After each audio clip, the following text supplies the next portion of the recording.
दूसरा कुरिन्थियों 4:8 और 9, हम चारों ओर से कष्टों को भोगते हैं, हर प्रकार से त्रासित और उत्पीड़ित, पर कभी भी संकट में नहीं पड़ते हैं। चारों ओर से निरुपाय तो हैं और मार्ग दिखाई नहीं देता,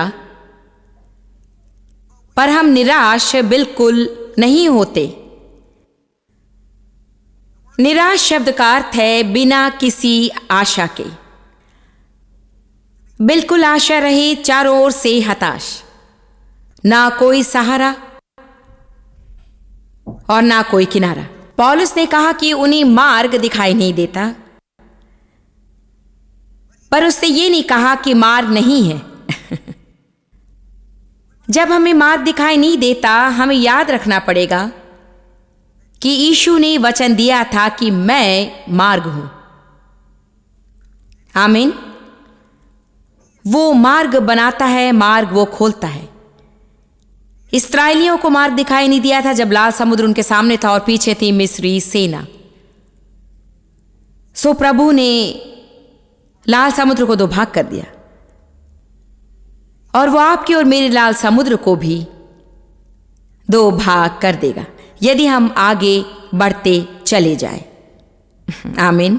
प्रयास छोड़ नहीं सकते, त्याग नहीं सकते। शैतान चाहता है कि हम बचाव करते रहें, प्रभु चाहता है कि आक्रामक बनकर आगे बढ़ें।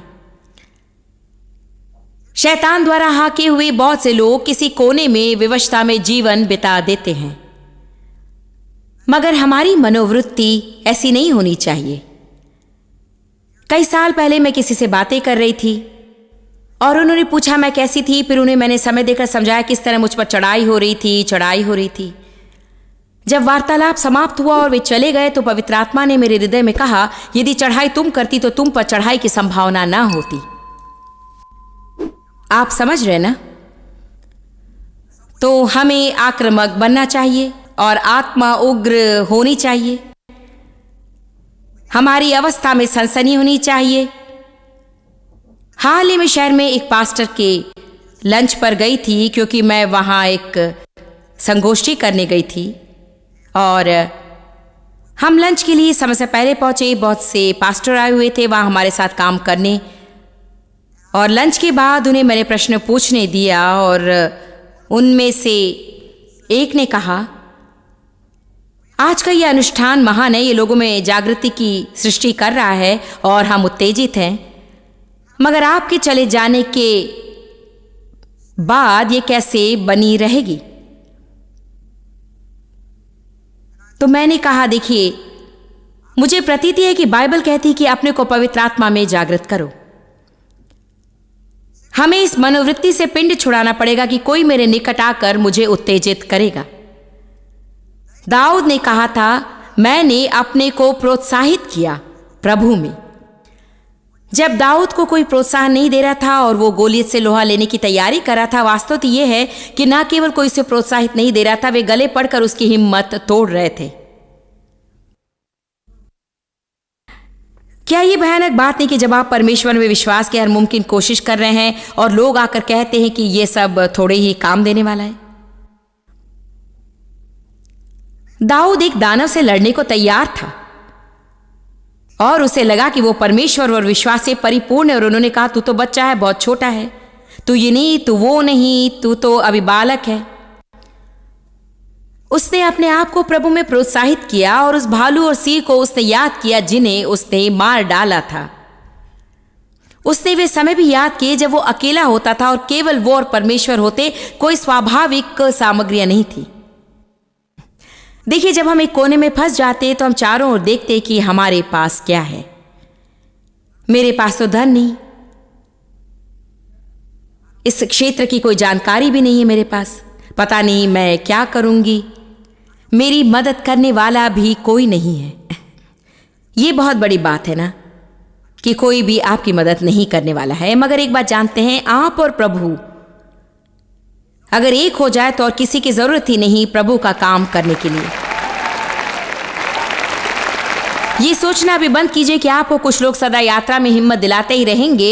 ये तो भला है, किंतु हमारी मनोदशा यूं होनी चाहिए, मुझे तो वो चाहिए, मगर ना मिले तो ना सही, उसके बिना जी भी लूंगा। हम दूसरों पर बहुत निर्भर करते हैं, भावनाओं पर बहुत निर्भर करते हैं, किंतु परमेश्वर पर पर्याप्त नहीं। और हमें अपना परमेश्वर उतना बड़ा नहीं दिखता जितना देखना चाहिए। हम उसकी बात करें जिसने लाल समुद्र को 2 भाग कर दिया था। इसी से शायद उनकी सोच अवश्य शुद्ध हुए होंगे।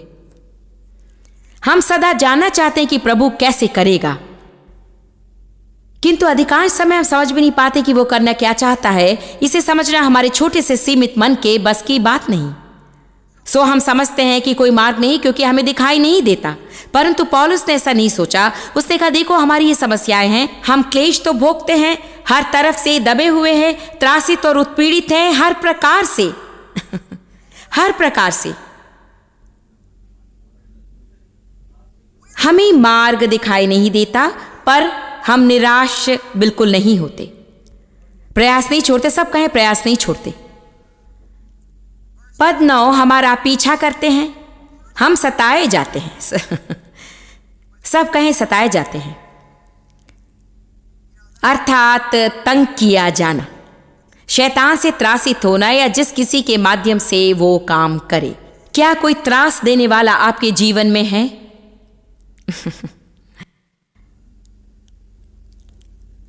मैं पूछती हूं, जब लोग आपके बारे में कोई अनुचित बात करे तो क्या आप बिगड़ते हैं? जब लोग आपके बारे में राय बनाते हैं और वे आपके बारे में कुछ भी नहीं जानते तो क्या आप बिगड़ते हैं? तो यही है सताया जाना। यदि आप सत्य जानना चाहते तो बाइबल में सताए जाने का वादा है। एक धर्मशास्त्र है जो कहता है कि हर कोई जो माता, पिता, बहन, भाई, घर, संपत्ति मेरे लिए त्याग देता है। त्याग देने की एक अवधि होती है। ऐसे अवसर आते हैं जबकि आपको चीजों से दूर होना पड़ेगा, चीजों को करना नहीं पड़ेगा। शायद आपके काम से अच्छी कमाई होती है, मगर उस धन की सुरक्षा के लिए उन्हें अपने मन के साथ समझौता करना पड़ेगा। सो परमेश्वर और राज्य के लिए और प्रभु के साथ उनके चलन के लिए, यद्यपि वे जानते हैं कि इसका अर्थ है वे उस नए मकान को खरीदने वाले नहीं है, फिर भी उस स्थिति से उन्हें दूर होना पड़ेगा। मैं एक उदाहरण दे रही हूं कि ऐसा भी हो सकता है। उसने कहा कि जीवन में कोई व्यक्ति किसी को त्याग दे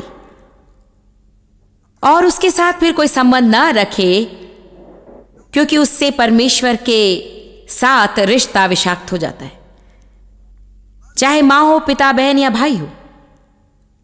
कितनों को पता चला कि जब आप परमेश्वर की सेवा में उतरना चाहते थे तो आपके परिवार वाले भी आपसे दूर हट जाना चाहते थे। हम इतने चकित क्यों होते जब हमें सबसे ज्यादा चोट पहुंचाने वाली चीजों से शैतान काम लेता है?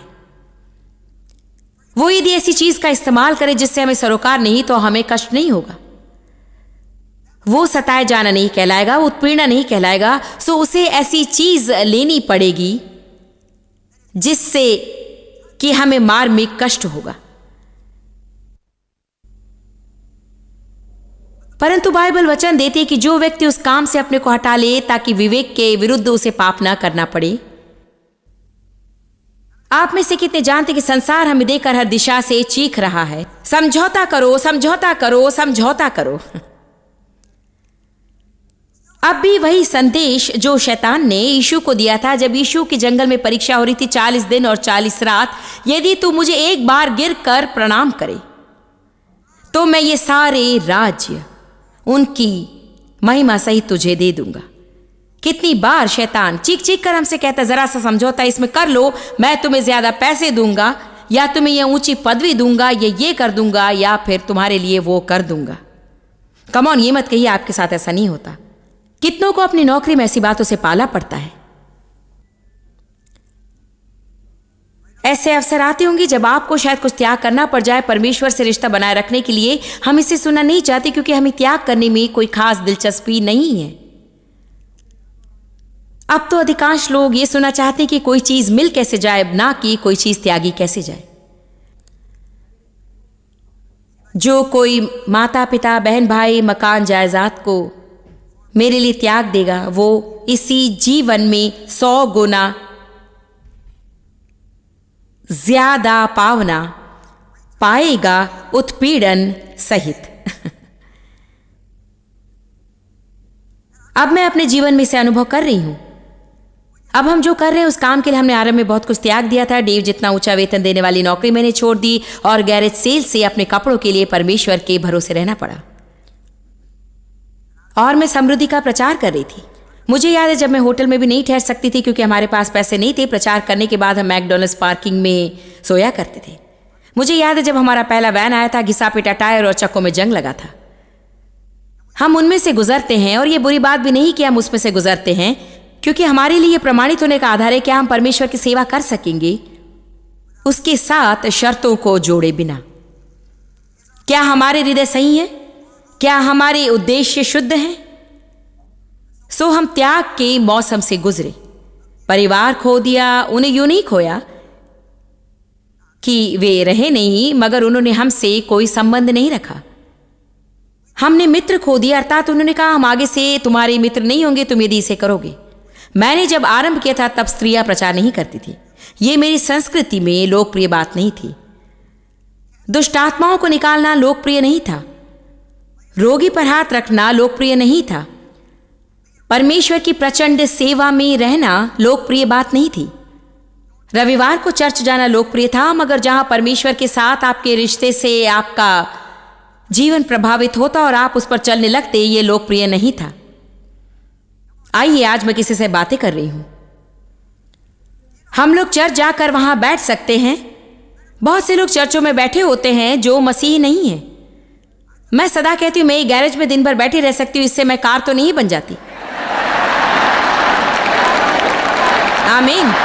केवल इसलिए कि हर रविवार को चर्च जाकर बैठ जाते इसका अर्थ नहीं कि आप मसीह हैं। यदि हमारी मसीहत हमारी जीवन शैली को ना छुए तो कोई कैसे कह सकता है कि मैं 2 साल पहले मसीह बना मगर उनकी जीवन शैली बिल्कुल भी नहीं बदली। जानते प्रभु आपके जीवन में हस्तक्षेप करेगा। आप क्या खाते पीते इसके बारे में प्रभु आपसे बातें करेगा। हम त्याग की अवधि पार कर चुके, सो स्वाभाविक है कि अब हम पावना पाने में हैं। परंतु हे प्रभु, उत्पीड़न। आपको अपनी स्थिति पर डटे रहना होगा। मगर मेरी एक बात सुन लीजिए, ये अमूल्य है, क्योंकि जानते वे मूर्ख लोग तो आपके बारे में राय फेंकेंगे सदा सर्वदा। आमीन।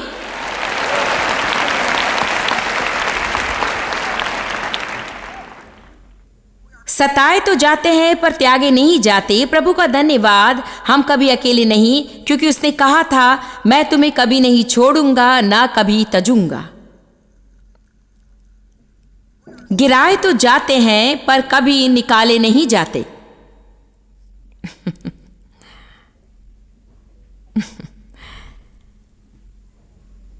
मैं कभी खेल से निकाली नहीं जाऊंगी।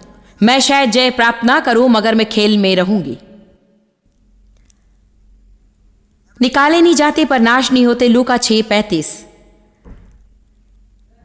बगल वाले व्यक्ति की ओर मुड़कर कहिए, चिंता ना करे, प्रभु नियंत्रण में है।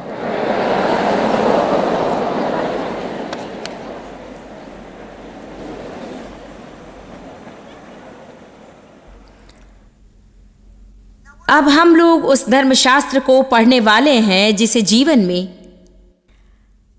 क्रियाशील करना शायद सबसे कठिन है।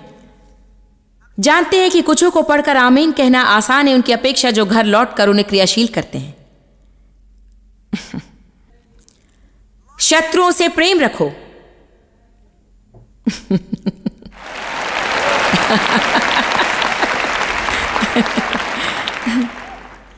यीशु। और दयावंत बनो और भलाई करो। कहिए शत्रु से प्रेम रखो, कहिए दयावंत बनिए, कहिए भलाई करो। पद 35 देखिए, उपकार करो ताकि किसी को उससे फायदा हो, उधार दो और फिर वापस पाने की आस ना रखो।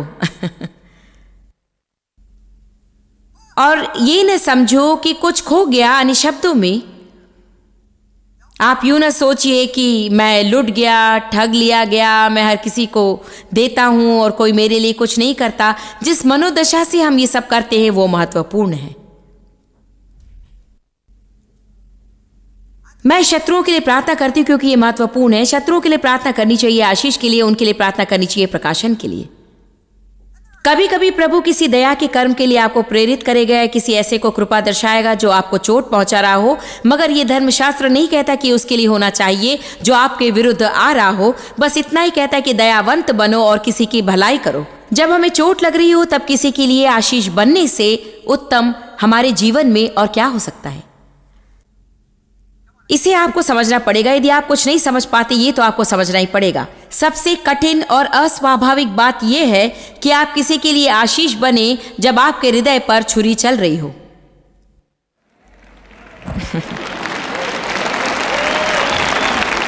मगर यही सबसे शक्तिशाली चीज है जो आप किसी के लिए कर सकते हैं।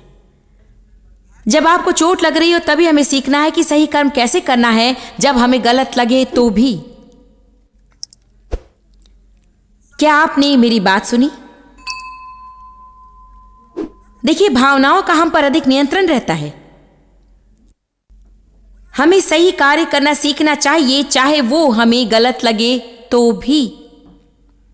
हाल ही में किसी ने मुझसे कहा, मैं एक शिक्षण के लिए तैयार हो रही थी और सामने ही बैठी थी। उन्होंने मुझसे पूछा कि आप हमें ये क्यों नहीं सिखाती कि आप इतनी स्वस्थ कैसे रहती हैं?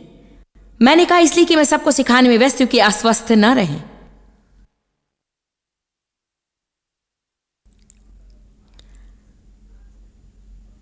शत्रुओं से प्रेम रखो, दयावंत बनो, भलाई करो, उपकार करो ताकि उससे किसी को लाभ हो। उधार दो और फिर वापस पाने की आस न रखो और ये न सोचो कि कुछ खो गया और किसी से हताश न हो। वो हताशा कहीं आप पर न आ जाए। किसी की ओर देखकर ये मत सोचिए कि आपके बदलने की कोई संभावना नहीं है। आइए, मैं समझ गई है ना। अपनी ओर देखकर भी मत सोचिए मेरे बदलने की संभावना नहीं, मुझ में बदलाव कभी भी नहीं आएगा। वही मूर्खता मूर्खता मूर्खता की बातें सदा। या परिवार में कोई है जिसके लिए आप प्रार्थना कर रहे हो, जितनी कर रहे हो उतनी हालत बिगड़ जाती है। इससे आप चकित क्यों हो जाते हैं? ये आपको आश्चर्य में क्यों डाले? प्रार्थना से लोगों पर बुरा असर क्यों पड़ता है? जानते, क्योंकि परमेश्वर उनसे निपटने लगता है और अभिशस्ती वाले लोगों से निभाना और भी कठिन है उनकी अपेक्षा जो अभिशस्ती में नहीं है।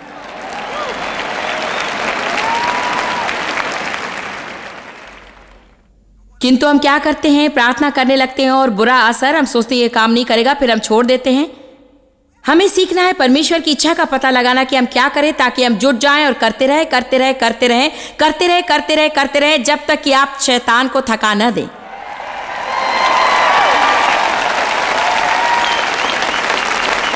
आपको एक घोषणा करनी चाहिए, शैतान मैं तुझे थका दूंगा, क्योंकि तुझसे अधिक महान वो है जो मुझ में है, जो मुझ में है वो तुझसे अधिक महान है।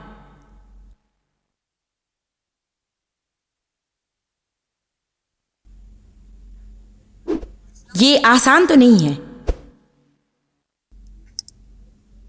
पर हमें हर स्थिति का परिणाम जानने के लिए चिंता और बेचैनी को छोड़ देना पड़ेगा। हमें जानना है कि परमेश्वर हमारा प्रतिदान है, हमारा पुरस्कार है और वो नियंत्रण में है। आपके जीवन की प्रत्येक गति वो जानता है। आपके सिर का हर एक केश उसने गिन रखा है। आपका बहाया हुआ हर आंसू उसने बोतल में भर रखा है। आप इस धरती पर आने के बाद क्या क्या करेंगे वो सब जानता है। हर एक शब्द जो आप बोलने वाले हैं, जो अभी तक मुंह से निकला नहीं, वो जानता है। और यीशु ने कहा था, मैं मार्ग हूं। तो फिर हम इस तरह की बातें कभी ना करें कि बिल्कुल मार्ग नहीं है। मार्ग ही नहीं है, ये तो मुझसे कभी नहीं होगा, मार्ग नहीं है। आप नहीं बदलेंगे, मैं नहीं बदलूंगा, मेरे पास कभी पैसे नहीं होंगे, अच्छी नौकरी नहीं मिलेगी, नई कार कभी नहीं आएगी, मेरा अपना घर कभी नहीं होगा। मुझे आपके साथ महीना भर लगेगा बातचीत सिखाने के लिए।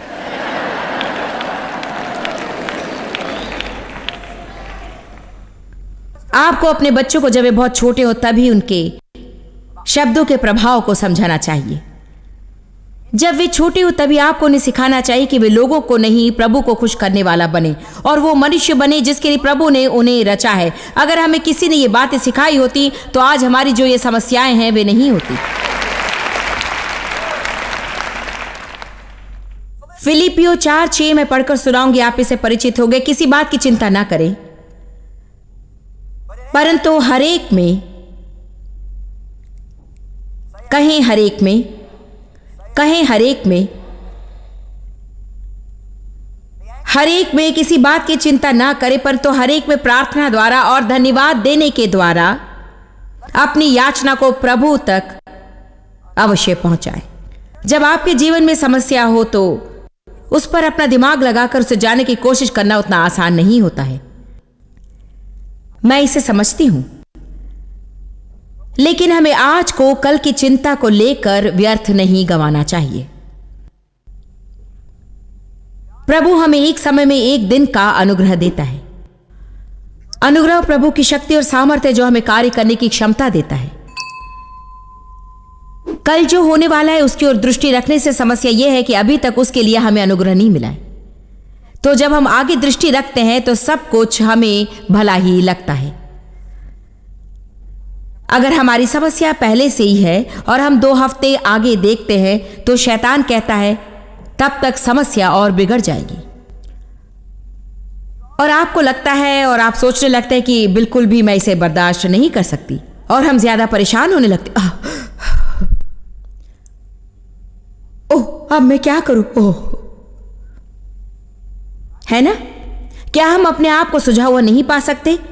आप में से कितने अपने आप को सुझा हुआ सुदृढ़ समझते हैं? देखिए, इसमें हमें इतनी अच्छी शिक्षा प्राप्त है कि प्रभु ने इस्राएलियों को एक समय में एक दिन का मन्ना दिया था। हमारे जीवन के लिए सबसे बड़ा पाठ होना चाहिए। क्या हुआ जब उन्होंने जो दिया था उससे ज्यादा बटोरने की कोशिश की? वो सड़ गया, बदबूदार हो गया, वो खराब हो गया और सड़ गया। ठीक? तो लोग क्या कहते? मेरा जीवन बदबूदार है, मेरा जीवन सड़ गया है, मैं अपने इस बदबूदार जीवन से उकता गया हूं। ये शिक्षा अच्छी है। जानते हैं क्यों हमारा जीवन इतना बदबूदार हो जाता है? क्योंकि हम आज का आनंद नहीं ले रहे हैं। हम आज का उपयोग कल की चिंता में, 2 हफ्तों में आने वाली समस्या में, 4 हफ्तों वाली, 6 हफ्तों वाली रिटायर होने की चिंता में बिता रहे हैं। शीघ्र ही हमें पता लगाना होगा कि मुझे यह भी नहीं पता कि मेरा कल होगा या नहीं।